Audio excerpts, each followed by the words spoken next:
And we're live, everybody. What is going on? How y'all doing? Fun show today on Catfish Weekly. We're gonna hold on a second here. I gotta get situated. Wait, something's different. There we go. Participants. Let's say hello to everybody in chat. Thank you for checking it out. I appreciate you guys every week that are here. And the ones that come every other week, all the new people too. You guys are awesome. I see my sister and crew member, that's channel supporter for you people who don't know, Betty Cross from A Couple Crosses Fishing. How you doing, Betty? Art from One Ton Fishing Club. What's going on, Art? How you doing, bud? Crappie Day Fish On is also a crew member, aka channel supporter. Creole Catfishing in the house. I saw some pictures of Creole with Danny Stone and Richard from Fishing Freedom today. That was cool to see a picture. I see Irvin, the paid tourist in the house. El Catfish Grande showing up. Fishing with Squirrel. How you doing, bud? Mike Greenwell Fishing. He fishes live every Thursday night, folks. Make sure you check him out. There's Michelle from It's All Mine. How you doing, Michelle? Joe Garrett. What's going on, Joe? How you doing? Missy Kennedy, Jig Tire Extraordinaire. How you doing, Miss Melissa? Miss Melissa is mod extraordinaire. How you doing, Lance McCougai? What's up, Lance? Sean T Outdoors. What's up, buddy? I see Mr. Legend. Kenneth Powell, take down catfishing. How you doing, Teardor Arco? I know Teardor's got a new video out there. You guys might want to check it out. I need to go back and see what's going on. I see my buddy Bobcat from Bobcat Adventures. What's going on? Creole Catfishing. How you doing, bud? Greenwell Catfishing. All right. How you doing, everybody? Welcome to the Catfish and Crappie podcast. Hey, I need to thank Betty for being a 19-month supporter and as a member. If you guys want to be a member, you can always click down at the bottom or look at the description. There's a link to become a supporter there. It's appreciated. It helps keep the channel running, fuel in the gas tank, and baiting the bait well. Let's get started with the show. I do want to remind everybody that tomorrow is Tuesday, Election Day. Get out and vote. You don't like paying $5 a gallon for gas? Here's your chance. Speak out with your voice. Welcome to the Catfish and Crappie podcast. Tonight I got my friend and awesome guest, Ryan Bortz. How you doing, Ryan? I'm doing great, buddy. So what's new, man? We called this one Dangerous Fishing. I figured it kind of fits for what I've been doing in the kayak. I mean, there's not a lot of people that'll take a kayak and stick it in a set of hydros at some of these bigger dams. And I've had quite a few messages asking me, "Hey man, can you take me and show me how to do that?" And I'm like, "How long you been kayaking?" And it's kind of brought a safety awareness that I didn't really think about before I started doing this stuff and putting it on the TikTok and YouTube and Facebook. If you don't have years of experience in a kayak, please don't try it. I have to agree. Now, real quick, let's take a step back here for people listening on the podcast over off either Apple or Spotify or any of the other ones. Where are you from? I am from Central Kentucky is the easiest way to put that. I'm outside of Lexington, probably an hour south of Louisville. Okay, and you do a lot of kayak fishing, don't you? Yeah, probably about 40 to 50 hours a week on average. I was gonna say, if you guys don't know Ryan, he grinds, man. That guy lives on the water. Surprised he doesn't have a pillow in his kayak when he's out there. My next step is a recliner chair mounted to it so I can kick back. But even Creole in chat says that's why I call that dude the hardest working man in catfishing. Yeah, Creole actually gave me that name on your show probably, 2 years ago? Yeah, that was a while ago. Creole was looking for somebody to have a 1v1, which I do on my channel from time to time. Basically, if you're an angler, you want to give your channel a little attention or whatever, contact me. We can set up a 1-to-1. If you got a body of work and you've proven yourself, I'd be more than happy to do that. And Creole was looking for competitors, and without batting an eye, Ryan stepped up to the challenge. We didn't even know who this kid was. That was my first time in your show. That was your first time in the show. And I'm like, all right, you sure? And I was thinking the whole time, I'm like, oh, this better be good. I hope I didn't make a mistake. But me and Ryan have become friends. We give each other a lot of grief through Messenger, don't we, Ryan? Yeah, definitely. Creo definitely whooped my butt on that twice now. He did what you ended up is that the one where you shorted out your phone? No, I think actually it was. It started raining and shorted my phone out. Yep. Yeah, that was a cold, rainy day. I remember that. You looked pretty miserable, but you kept on trucking, which was a good thing. And I put a nice fish in the kayak the first 10 minutes that day. Mm-hmm. Yeah, and that's still on my channel. If you guys want to go back and watch that, like you said, it's like 2 years ago. If you want to go back through all the lives, now that YouTube has the live separated from the videos, you'll be able to find that stuff on my on the page. And Ryan's been on a couple of these, haven't you, Ryan? I think I did 2 with Creo. Had a rematch. Yeah, we had a rematch, but I think there was another one I did somewhere in there.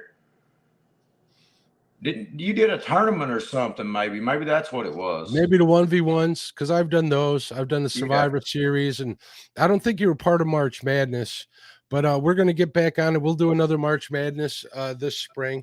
I'm going to try and keep the online tournaments to once a year. We'll do one catfish tournament. We'll do one crappie tournament, and I got a couple of ideas that I'm kind of keeping to myself. So you're always welcome to be a part of those. So. And it'll be pretty exciting. There are tournaments all over YouTube these days. I know that Chad had his. He's going to have Winter Blues. Brian's has his Battle of the Rivers going on. I know Muskrat's got his tournament, so you think you can fish. Kevin had the Monster Cat. Muskrat also had his kids tournament on Halloween, which was fun to watch. Miss Caitlin from the Weekend Anglers. I think this weekend is Josh's too from the Weekend Anglers, the Tac-to-Cat tournament. So look up the Weekend Angler. This podcast will probably be posted afterwards, but check out his channel. You'll be able to check out the replay. So that's always a fun one. And your kayak. Let's talk about your journey through kayak fishing before we get into anything else. When you started out, what kind of kayak were you on?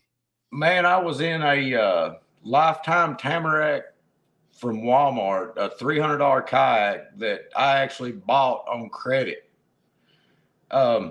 Whenever I first got into it, I went out on my buddy's kayak, and it was a little sit-in Lifetime $100 kayak from Walmart, and he was talking about buying an extra one, and I was like, well, I put in $100 on it, and I can't afford one, but I put in $100 on you buying an extra one. I'll just use it when you go out or whatever.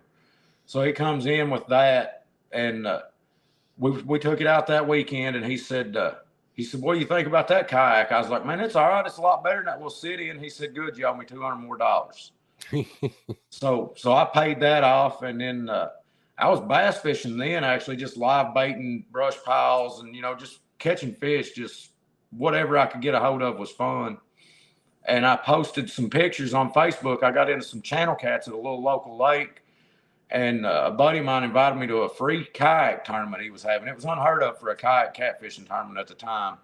And he got a couple of gift cards donated from Cabela's and a local bait shop, and it was a free deal. There's probably 20 of us went down there and just hung out and had a good time, and I ended up winning that.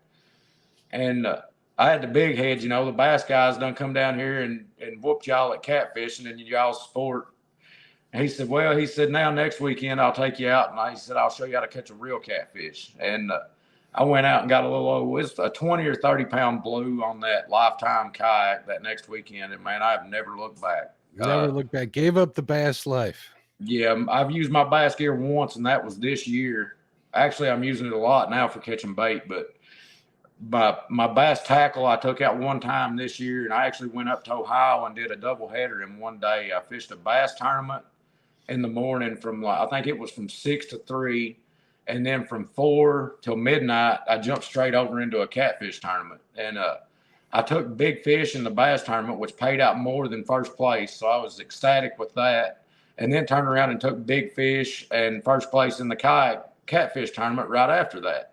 There you go. So did you use that big bass for bait? Because they make great bait. I know we're going to hurt a lot of feelings out there, but they do. Their rules it was a KBF type event. That's the big name kayak bass fishing tournament trail. And in their rules, if you enter a fish in on the scoreboard, you can't keep it. Okay. But I was planning on that day. My plan was for my video was to go out and catch bass in that and have my 3 for my score. And then anything over that I didn't enter into my score, I was going to use for bait. Well, I ended up only scoring 3 bass that day. So that didn't work out for me. But I did just put out a TikTok video of bass for bait where I caught a flathead with a good chunk of largemouth. It was a largemouth bass that I'd filleted the side off of and cut the tail off of. And that's actually gaining quite a bit of traction on TikTok. I think it's something like 5,000 views, which for my TikTok, that's quite a few. That's great. Yeah, and I in the description I do have Ryan's TikTok and his YouTube channel. So if you guys want to check him out, you can always just check out the description and check it out. Ryan's a hell of an angler. Let's take a break here real quick. You got any sponsors you want to shout out? Because I got to shout out a few. I do. I'd like to thank Chubby Fish Outdoors. That's my terminal tackle sponsor. Monster Rod Holders, Muddy River Catfishing. That's the best rods I've ever used, and I love Chris to death. I couldn't do what I do without him. Carolina Lake Weights, Bortz 10. Get you 10% off there on their dragon weights and their leaders they have pre-tied. Never Lost Anchors, Isaiah House Treatment Center, and Reliance Works LLC, which is where I work. Awesome. Good deal. I want to make sure I give a shout out to Port Barrington Marina. Thanks for all your help, Jimmy and JT. I want to make sure I give a shout out to the new sponsor, which is Fish Brain. Can't forget Multi-Bar. Thank you very much. Amped Outdoors and Uncle Lou's. So those multi-bars, those multi-bars, you was jealous when I got mine for a long time. I was jealous, man. And now I know exactly that jealousy was well-deserved because those multi-bars are the bomb. I'm telling you, I love them things. I'll never have anything else on a boat. I mean, that's just the way to go. We're going to put them on the next boat, make sure they get installed on there all nice and snug, which are easy to do. And man, I don't care. 30 plus pound flatheads on there, they don't even move. Dragon baits, they're good stuff. But enough of that. Oh, and I do have to admit those lithium batteries, man. I love them Amped Outdoors lithium batteries. But anyways, we'll move on from there. So what are you fishing out of now? And what kind of kayak are you fishing in now? So I moved up from the Lifetime. I went to a New Canoe Frontier 12, and then I went from that to a Hobie PA 12 because I wanted the pedal drive. Then I got it and I bolted a trolling motor on it, and the pedal drive's useless at that point. I'll never go back. And now I'm in a PA 14 Hobie, and I'm very seriously considering going back to the New Canoe Frontier 12. The 360 seat on those kayaks for catfishing, like what we're doing, man, you can spin that around and have your rod rack just like you're in a boat behind you. For bumping, which most people ain't doing on a kayak, there's only a few of us doing it, but you can spin that seat around. My buddy's got one, and I'm telling you, he's just so comfortable sitting there turned around bumping just right out the back. And here I am over here sidearm bumping, wearing my shoulders out. and it'll do that. I get jealous of him watching him do it, but I still catch more fish than him. So that's all that counts. Yeah. That's all that counts. When he starts passing you up in fish, that's when you got to start getting worried. Yeah.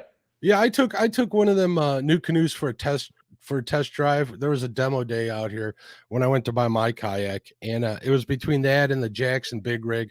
I ended up with the big rig because they sweetened the deal with an Orion cooler. So I probably would have ended up. They're both great kayaks, but that new canoe was pretty nice, I have to say.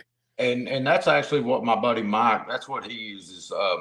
He had the Jackson Gnar and actually just brought it down here and traded it back out at my house for his big rig that I'd built for him. Mm-hmm. And the Gnar has its place in fishing, but that big rig, man, that's just where it's at as far as Jackson kayaks for what we do. He is not he's a little short guy, but he's not a little guy. I think he probably around 200 pounds, and he can stand dead on the bow of that big rig right up on the front deck of it with the trolling motor, and it just is a stable platform. Yeah, I'm a big dude. I'm a pretty darn big dude, and I've stood in mine to have to take care of some business, if you folks know what I mean. And it wasn't a problem. It was as stable could get, which is pretty much why I bought it. So, But yeah, yeah, I wasn't really worried about turning it over or anything because the spots I fish they're pretty shallow or close to banks, so I ain't worried about it. But have you ever turned your kayak over and lost any gear like Chad Fields, Ryan? I did do that. So a Hobie, if you're not familiar with Hobie kayaks, they have two drain plugs in the back, just like a boat. A boat has one in the middle, well, a Hobie has one on each side, and without those in, they fill up with water in about an hour. And I went over into the hydros up the Ohio River this summer and forgot to put those plugs in. And I learned about 30 minutes into the trip that I had forgot to put those plugs in. So I started trying to get back to the truck, and I couldn't make it back to the truck because it was up current. So I ended up going with the current to get back to the bank on the other side. I ran the trolling motor up into the rocks, grabbed my paddle, and went to push the back of the kayak around to get out of it, and it flipped right there. I was in 21 feet of water.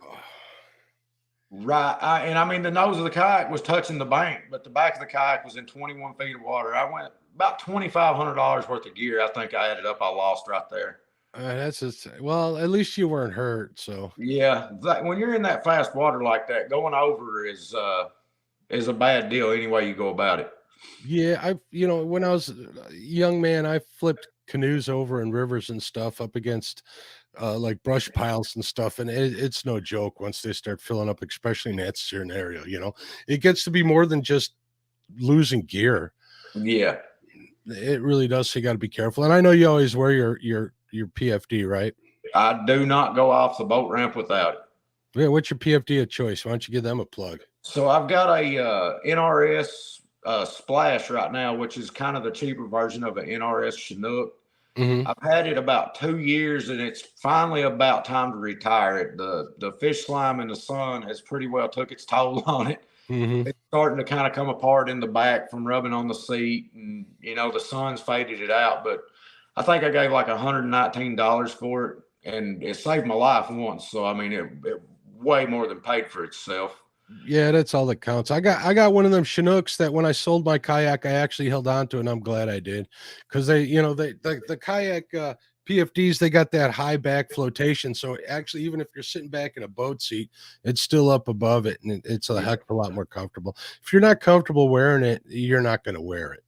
That was the big thing with me. I'd never actually wore one that was comfortable to wear. And when I first started kayak fishing and stuff, I'd just throw it in the back of the kayak. I mean, the state law says as long as you've got it on the boat, you're good. You don't have to wear it.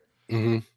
And I was really bad not to wear it. And I had a fish spin me around in the kayak one day before I had a motor on it. When you're paddling, you hook a 50-pound blue cat, it just does what it wants to. Well, I was running 2 planer boards and 2 rods right off the back, and the fish hit one of the planer boards, and it had me all wrapped up in line, and I reached down to grab that fish, and it about took me off the kayak. And had I went in that water with 65-pound braid wrapped around me, I probably would have not come back up. I mean, you've got a 50-pound fish pulling you one way and braid wrapped around your arms. You're not swimming. I mean, yeah, no. So my buddy Shane, he's like, I've been telling you wear your life jacket. He said, if that right there ain't a sign. So I came straight home that night. I came in at like 1 o'clock in the morning and found those online and ordered that. And I've worn every trip since. And one of my rules is I've got spare kayaks, and I take people out with me all the time. So one of my rules is if you go with me, you can pull your life jacket off to get clothes off or clothes back on, but you better put it right straight back on. Yeah, Art's got Art said something in chat here. Art from One Tons Fishing Club said, Mark had a kayak, question mark? Yeah, Art, I had a kayak. Cut a lot of flatheads out of a kayak too, bud. So I've seen pictures. Yeah, that was a while ago. That was before I started my YouTube /podcast journey. So yeah, I got rid of that. I was thinking when I sold that thing, I've told this story before. I don't know if I did on a podcast or not. I was thinking, man, Mark, you're getting too old for this. A lot of my guys I was fishing with, they weren't able to fish anymore, so I was doing a lot of solo fishing. But the problem is portaging. You can't do that. My wife won't drive my truck. I got a big old, quad cab, mega cab truck, and she doesn't care to drive it.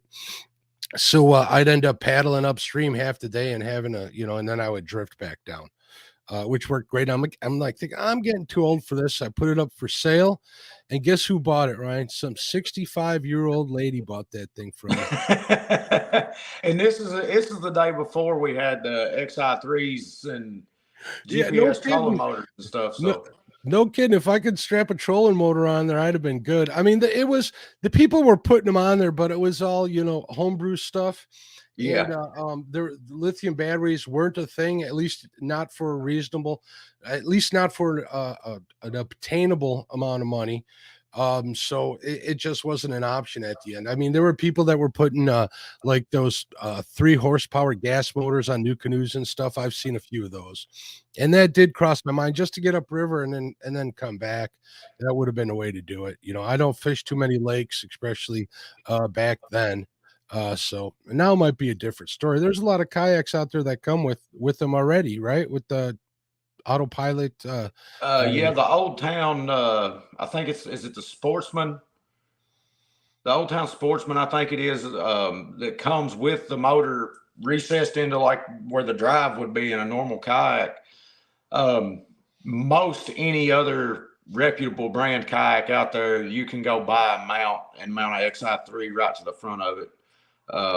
A great company, On the Water Innovations. I'm not sponsored by them or anything, but they have a mount for just about any kayak you want to put an XI3 on it.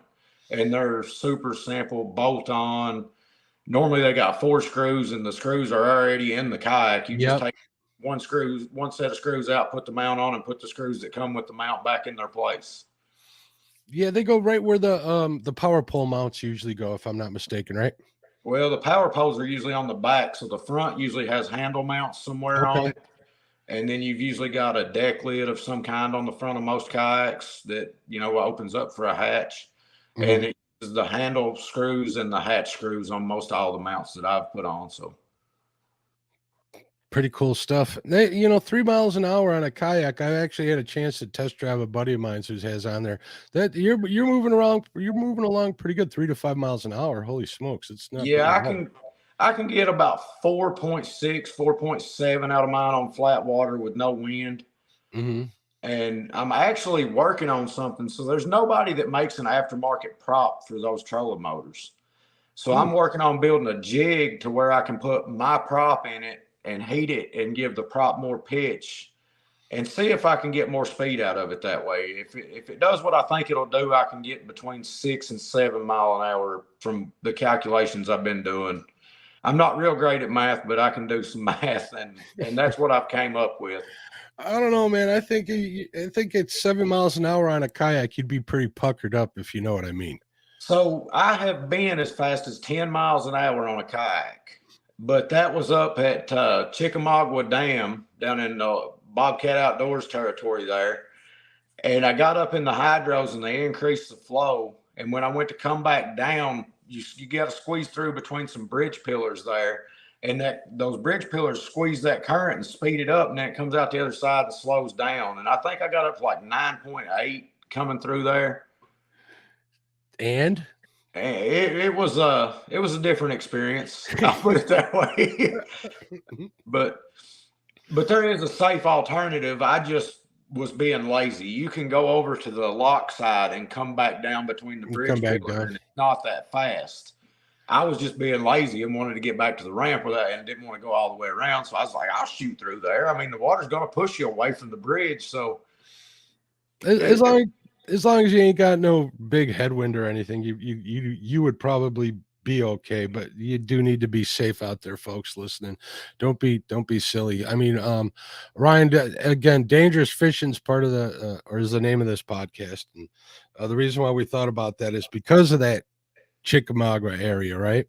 Yeah, that's probably one of the most high flow dams I've been in. I've been in it at 40, I think it was 44,000 CFM, which for a boat is no big deal. But when you get up there on a kayak, you can't actually go upstream. It's flowing so fast. I think the current's probably running about 6 to 7 miles an hour. And the way I fish that is I'll go up the lock side, get everything ready up there in the slack water, and then jump over into the fast current and start bumping my way back. Well, my trolling motor's pretty much running wide open just to hold me back to half that speed. And it's a little different. I mean, you've kind of got to lock yourself into the kayak and just kind of become one with it, so you can kind of ride it out. It's hard to explain until you experience it. Yeah, there's got to be undertows and all sorts of weird flows in there. So if you do go over, man, it could get pretty scary, I imagine. So Yeah, it's definitely risk versus reward, and my wife's idea of risk being equal to the reward is not the same as mine sometimes. she'd be happy if you took that glitter rocket of yours out there, wouldn't she? Yeah, it's actually down right now. The lower unit, I guess somehow something frozen busted inside where the exhaust port comes out by the prop. And the last time I had it out was January 1st. We actually took it down to the river, and that we got married on my boat with my rods out in the back of it. So I remember seeing those pictures. That was pretty cool. And congratulations again on the wedding. and then I actually got it out and cleaned it up and put it all back together to get it ready for Chad's couples challenge. And that's when I found out that the lower unit was busted in it. So when you say it froze, it just froze up. You didn't have any freezing weather down there, did you? from January the 1st, it was actually pouring the rain. I mean, we had severe flooding on the way to go down to the river to get married. And it was like 50 degrees that day, but I'm sure it froze after that, but I did all the things you're supposed to do. I started it up, pumped the water out of the water pump, with the motor let down. I brought it home, tilted the motor all the way down.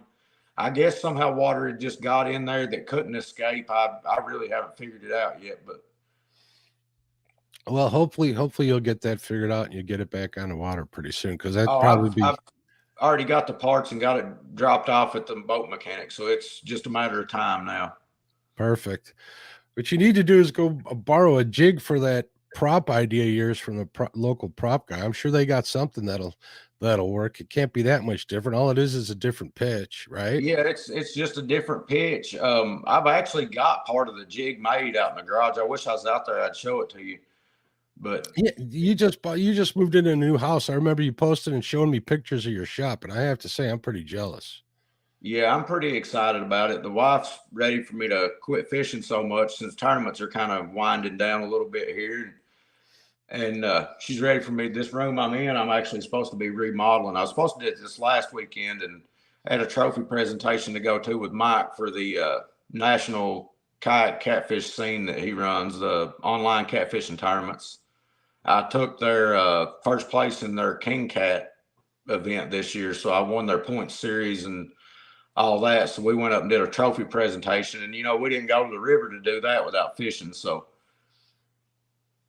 we ended up spending about 12 hours on the water that day. I make a big deal out of spending 8 to 10 hours on the water. This guy will spend a whole week, all night and all day out there.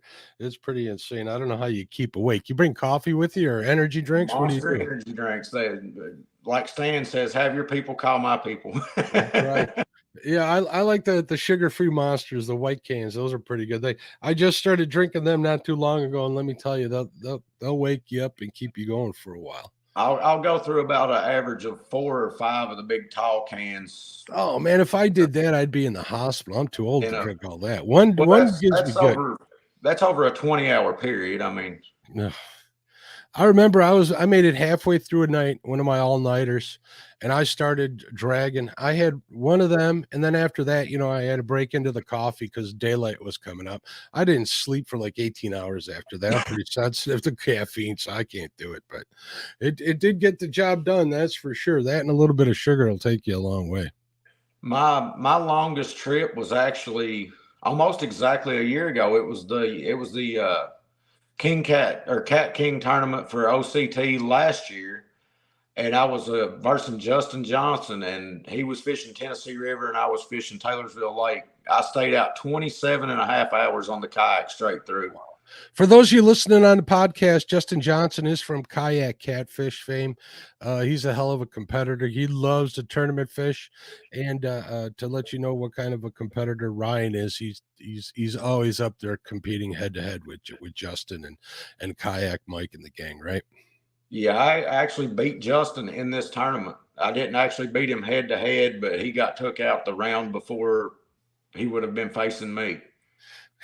And they talk a lot of smack, fellas. Oh, we definitely do. We definitely do. You know, when I started this, and even up till last year, Justin was an idol and still really is. You know, I mean, he's doing what he does and loves it and does it for a living. So he's still an idol in my book. And last year I was honored just to be in the same championship tournament as him. And then, you know, this year I get to go up and I place higher than him. And, you know, I've talked mad smack to him over that. Yeah, I've been told that he listens to the podcast. So when he hears us, expect a phone call from him. Yeah. And actually, he was one of the first after I won this tournament to message me and say congratulations. I mean, he is – I've went down and fished with him this summer. We went down and spent some time on Nickajack Lake together, and we just had an absolute blast. I mean, we went out and ate afterwards, and he's just a great guy. I mean, he's just a good sport, loves to have fun, cut up just like the rest of us.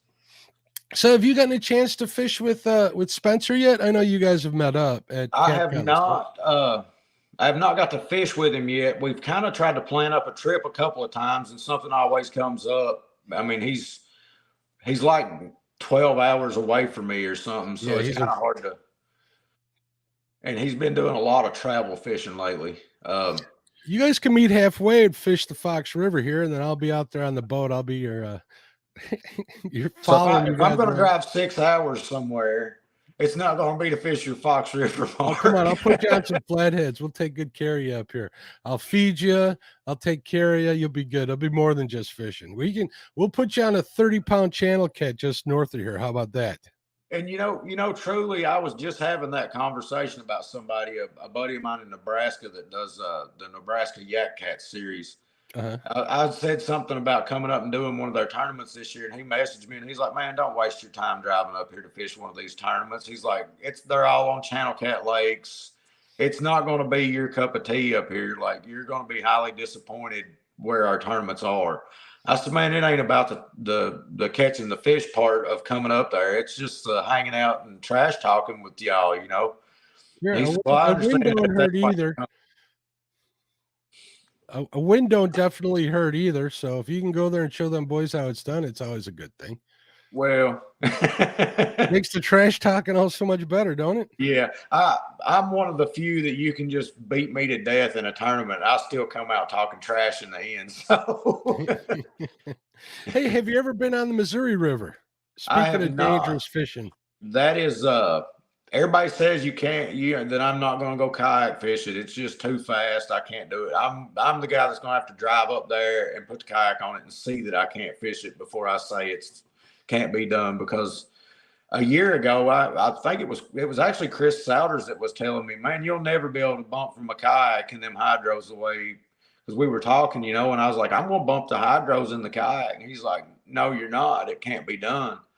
And when me and Mike finally first started doing it and figuring it out, I sent Chris videos, and he's like, "I can't believe you're doing that." He's like, I just can't believe you're doing that. And he said, "I don't know if you're brave, crazy, or dumb." I said, "Well, probably all three." I said, "But you said we couldn't do it, and here we are, Don't tell Ryan he can't do it because he's going to figure out a way. I know that you and Bobcat had a good time when you were out there with him the first time, right? Yeah, I went out, and that's the kind of guy he is, man. I went down there. Well, hold on real quick. Let's make sure everybody knows that Bobcat, he's been on my show. He's an accomplished kayaker, right? He did whitewater kayaking for a long time. Yeah. So when he's telling you that you shouldn't do it, it might have been a good idea to listen to him, I'm thinking. Well, probably, but I'm not known for listening very well either. So, but we showed up at Tennessee and in Chattanooga, It was me and my buddy Mark Bennett and Kayak Mike, and we got down there, and I had some bluegill in the cooler for bait. You know, we don't really have anywhere here to catch skipjack that's reliable, and that's the bait of choice down there on the Tennessee River. So I started messaging people, and Bob was one of the first people I messaged. I said, "Hey man, I'm looking to buy some bait. Can you point me in the right direction? We're in Chattanooga." And I messaged a few other guys, and he messaged me and said, "Hey, so and so's got bait for sale. Let me know if you can't get a hold of him. Here's the number." Well, before I even got the phone dialed to call the guy, Bob had just messaged me back. He said, "You know what? Just grab your bait rods and meet me down at the river, down at the boat ramp at the dam. I'll be there in about 30 minutes." I said, "Cool, we'll grab our stuff and head that way." Well, before I got in the truck, he said, "Hey, grab your bumping rod and bring it with you. Bait probably won't take long." So we go out, me and him and Mark, and we ended up catching, I think it was 57 skipjack in an hour. And I think Bob probably caught 50 of those 57. And he actually took his time and showed us how to catch the skipjack there. You know what I mean? It wasn't like, just, "Here you go, here's your bait." But we got the bait in like an hour, and we started bumping, and that was my first time in that fast current like that. I mean, I'd been in the hydros, but never right up against the wall in the hydros. And Bob's boat, I think it's like a 17 or 18-foot center console boat. And I mean, three of us on there, there's not a lot of room anyway. Yeah, it's not a super wide boat either. It doesn't have that wide a beam. If from just looking at it on video and stuff, I'm not quite sure what it is, but. And he said, "All right, y'all ready to go bump?" I said, "Yeah, where are we going to do that?" And he just pointed at the whitewater coming out of the hydros, and I was like, "Well, he's not going to run that far up in there, you know, whatever." I start grabbing my bumping rod, and I look up, and we're about to touch the dam off the front of the boat. And he's like, "Hey, get the trolling motor down up there." And I'm like, "All right, I'm in now." And we bumped, and like that was my first time actually bumping that fast of a current. And it took a minute to get the hang of it. Once I got it, you know, it was, and Bob coached us through that. And I think it was probably about an hour into bumping, maybe an hour and a half. I hung into, I think it was a 56 or a 58-pound blue cat. And Bob actually put a video out on it. And that was actually my PB bumping at the time. And I went back out there the next morning. You know, we went back out there on the kayaks the next morning. And it was kind of like, who's going to go in there first? You know, me or Mike or Mark? He's kind of skittish. He'll be the one to lay back and not do the crazy stuff. But me and Mike was just neither one going to let the other one outdo us. And before we realized it, we were right up there in the hydros. So it was just one of them things of I was pushing him and he was pushing me, but we really wasn't even saying anything to each other.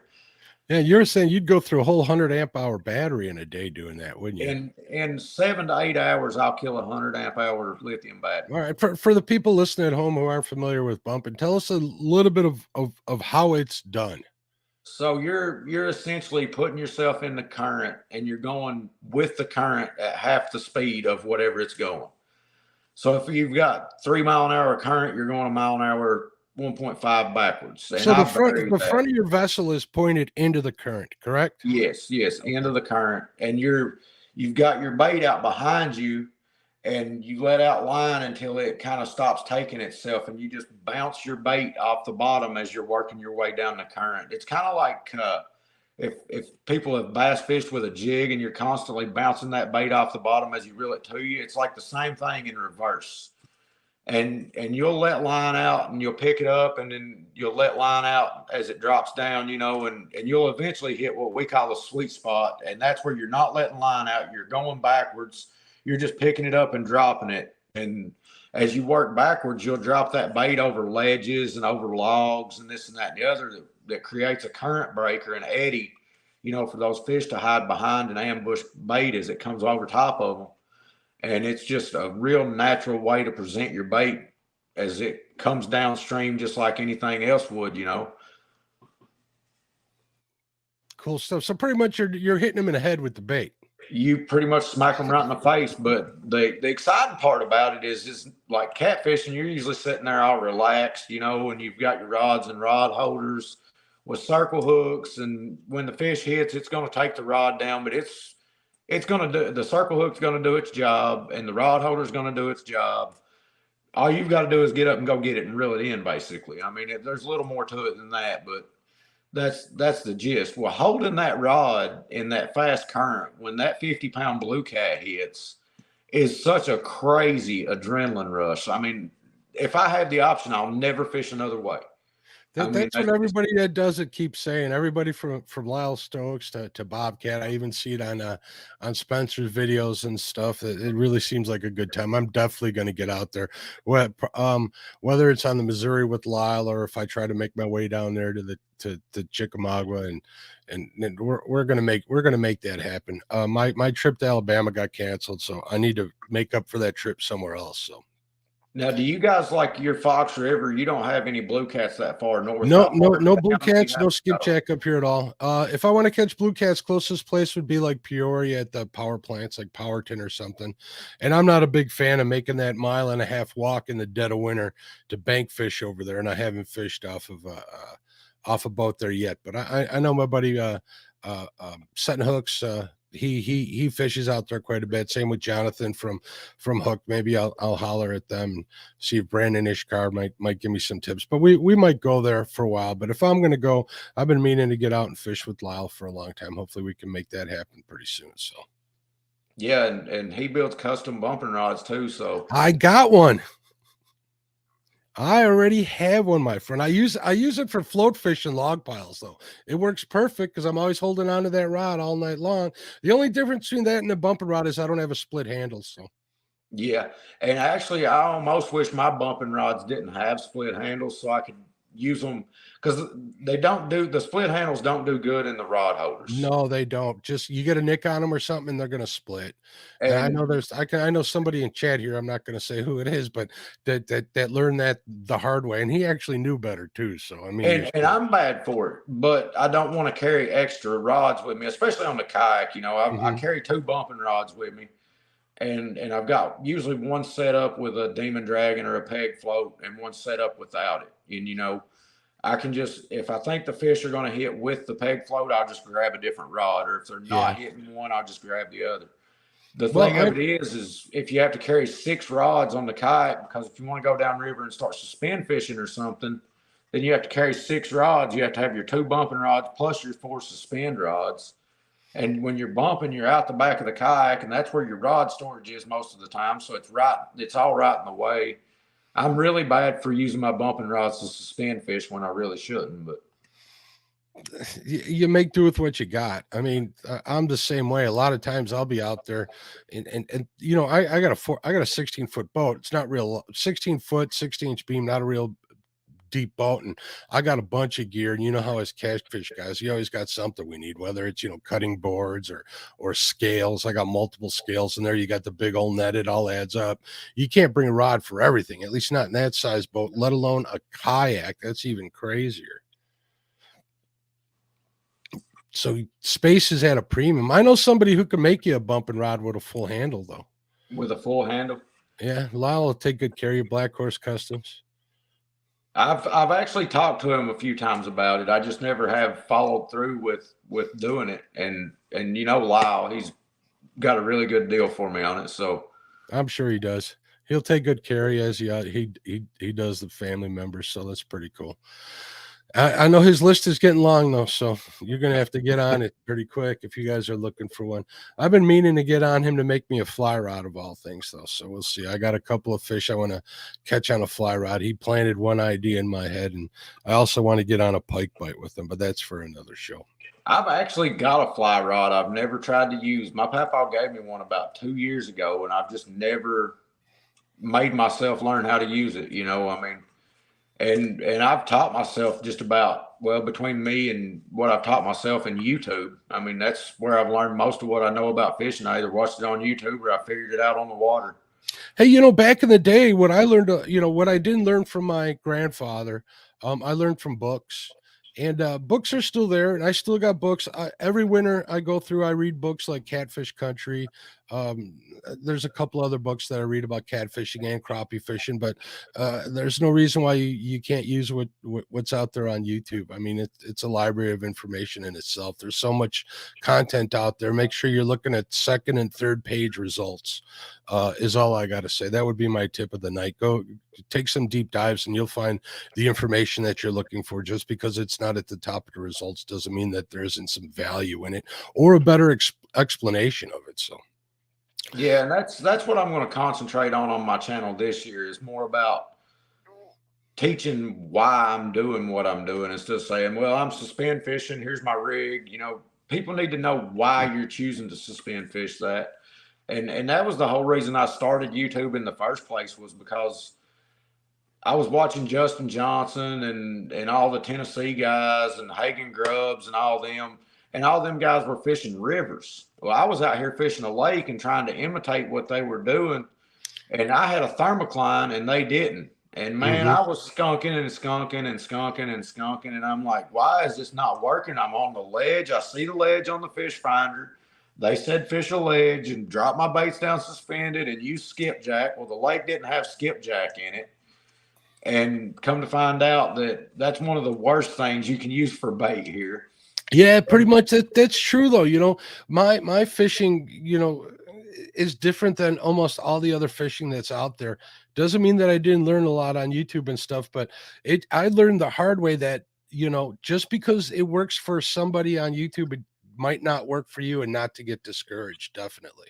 And once I figured out what the thermocline was, I'm like, there's nobody on YouTube talking about this. And 90% of your lakes in the country here are going to have a thermocline in them. I mean, you got to watch Dieter Melhorn videos for that kind of stuff. He's a big and but nobody talks about that. You know what I mean? It's always about, we're in the river doing this, and this, and at the time, that's been going on 4 years ago, I guess.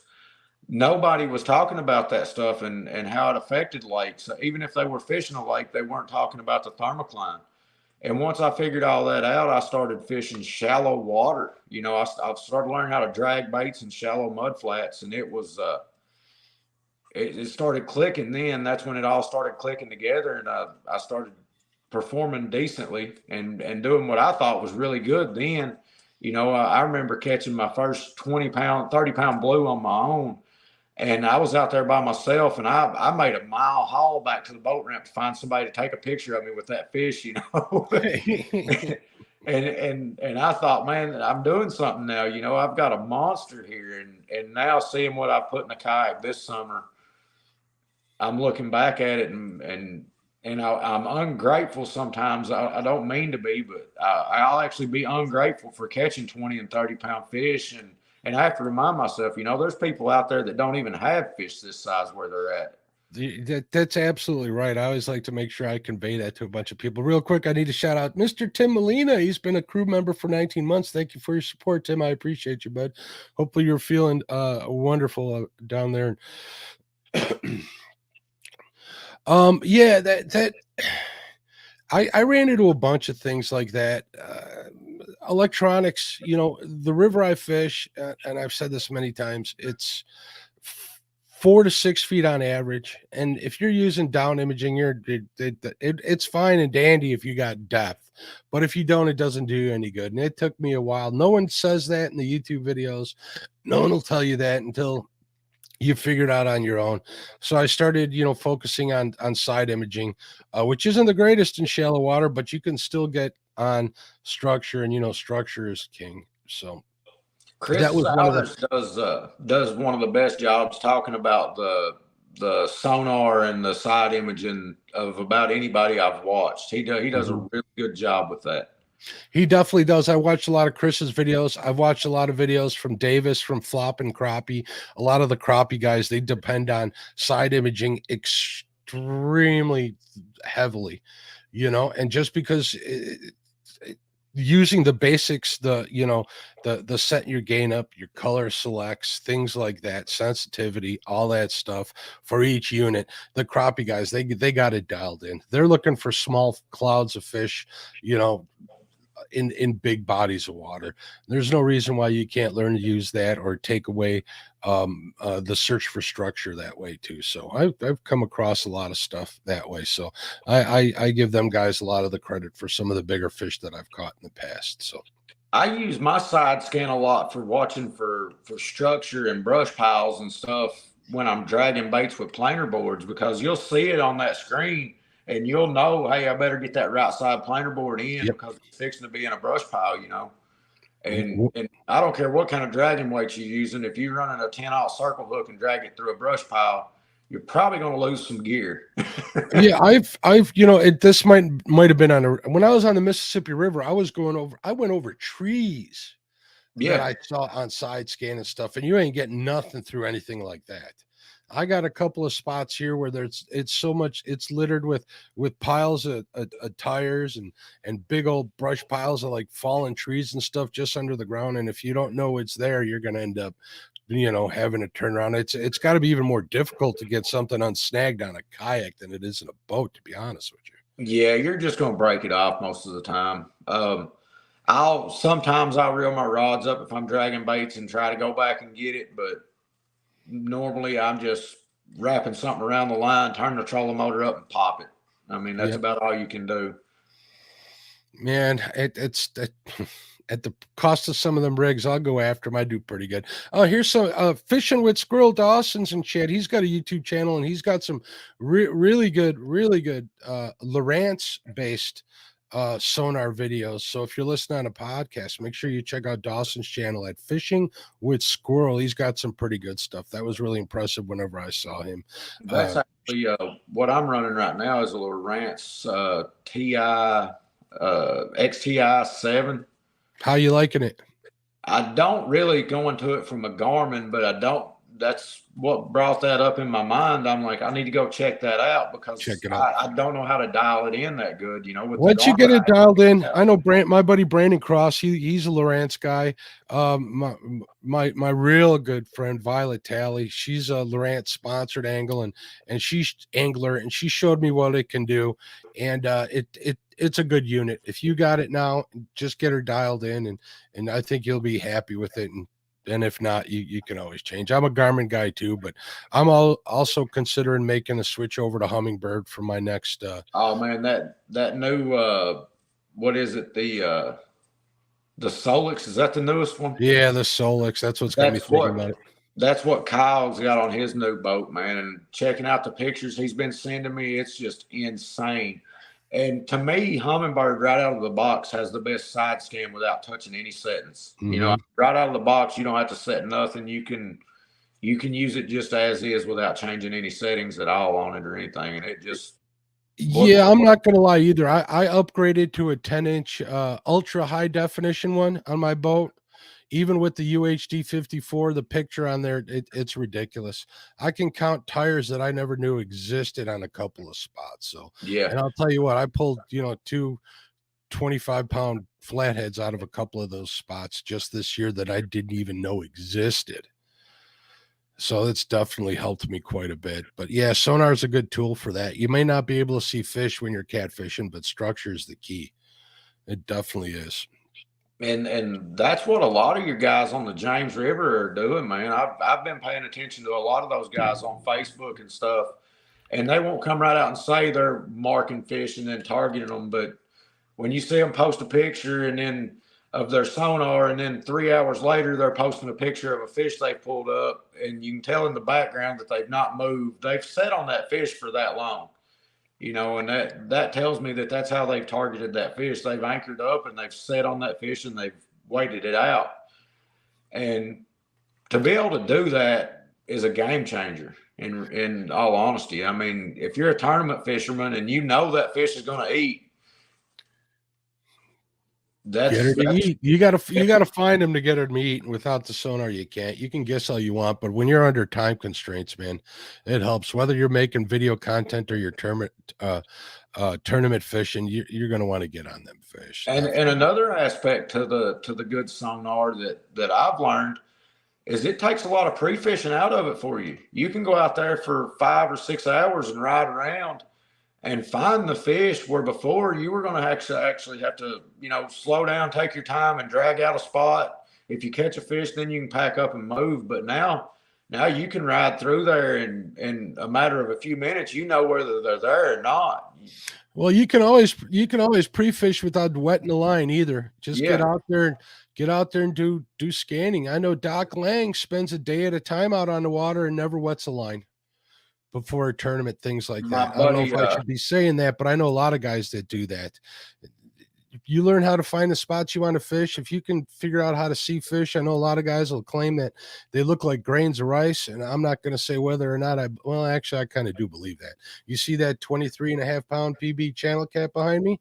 I saw that sucker on, I'm pretty sure I saw it on side imaging, and I'm going to say that my Garmin caught that fish for me. So, yeah, it's and I mean, the bass guys, there's some of them yelling they should ban live scope, this and that and the other, I don't see them banning it. I mean, it's just anything else. It's just the evolution of the sport.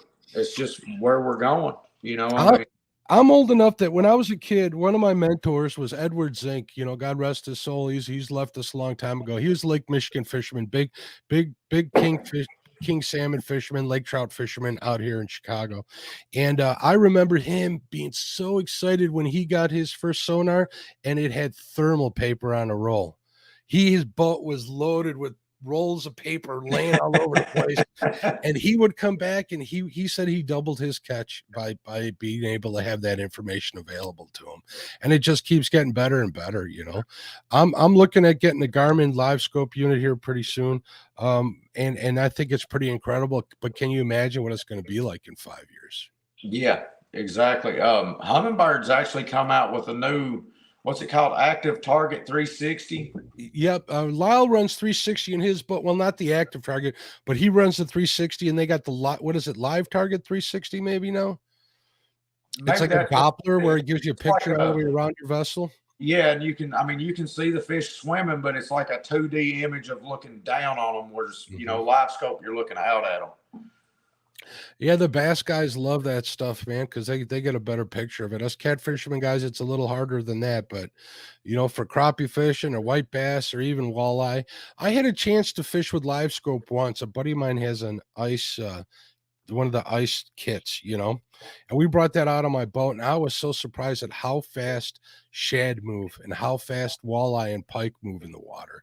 It was ridiculous. I had no idea. I always pictured like all of that underwater video where they're just floating there and they're not. Or how you might not see anything on your sonar and how you're able to call a pike in from the distance and how they'll come in, or whether it's a bass or whatever fish you're looking to catch. It's pretty humbling, and it's definitely a learning experience. So what are your plans for your channel, Ryan? What are your plans for your tournament career? So if everything goes right, I'll be doing boat tournaments a lot next year. That's all still kind of in the works. I don't want to talk a whole lot about that, but okay. But I should be doing boat tournaments next year. After say after CatCon, I should be fired in on doing some boat tournaments. There's a national kayak trail that Kayak Mike's put together through the OCT. It's an unheard of deal. He's got $1,000 guaranteed first place added money to six tournaments that he's got scheduled, and it's the same payouts as normal with $1,000 added to it, plus an extra $250 added to the big fish pot. So that's and that's unheard of for an in-person kayak tournament to pay out that much. It's a really big deal for us. I'm not going to do the online catfishing tournaments next year. I'm not going to say I'm not going to do any, but it'll surprise me if I do any of them. I'll put it that way. If I'm doing boat tournaments and I'm doing that in-person stuff, I'm going to want to pre-fish for all that. It's going to take a lot of time out of the kayak that I mean, you just have to win those tournaments by time on the water most of the time. And being in the boat, you can't fish online kayak tournaments. So that kind of does away with that. And then there was a couple more things I was wanting to do. Number one's YouTube. I'm fixing to start back in on putting some videos out. It's been a while since I've done that. I'm going to have fun with YouTube. I started TikTok actually to push my YouTube channel was the whole point. I even started TikTok. And I got to having fun with those videos, and I don't even mention my YouTube on there. I just post videos and have fun with them. Yeah, I do the same thing. And I did post a link to your TikTok in the description if anybody's curious, want to check him out on TikTok. So you're probably not going to learn anything watching my TikTok, but they're fun videos to make. So that's a good point. If you want to learn something, folks, head on over to YouTube. You're going to learn something there, definitely, and be entertained. If you're looking at something to waste a little time while you're sitting around the house for something, you can always go over to TikTok too. So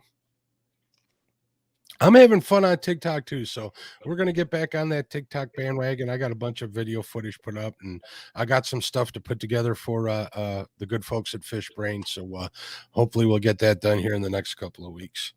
Any last words, Ryan?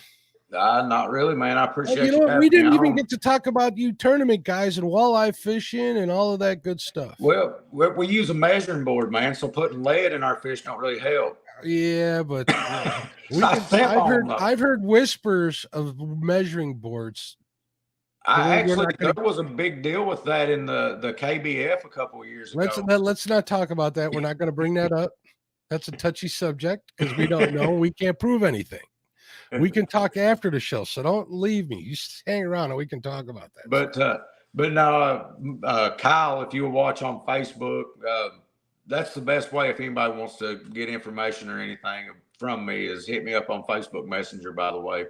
I'll share info with just about anybody as long as I don't think you're keeping big fish. Hit me up if you've got questions. I don't mind answering questions or anything. Kyle, if you see him on Facebook, me and him started that whole Photoshop thing with each other about 2 or 3 years ago. Every time one of us post a fish picture, Photoshop was the first thing. And that's actually caught on. You see it in so many posts now. But yeah, if anybody has questions or anything about catfishing or fishing in general or kayaks or what have you, hit me up on Facebook Messenger. I'm glad to answer questions for anybody. That's Ryan Bortz on Facebook. So I want to thank everybody in chat for watching. Thank you, everybody, for your channel support. If you want to be a member, links are in the description. I always appreciate it. Ryan, thank you for your time. Thank you, everybody out in podcast land. I appreciate you. And we'll see you next week. Thanks, Ryan. All right. Glad to be here, bud. Good night, everybody.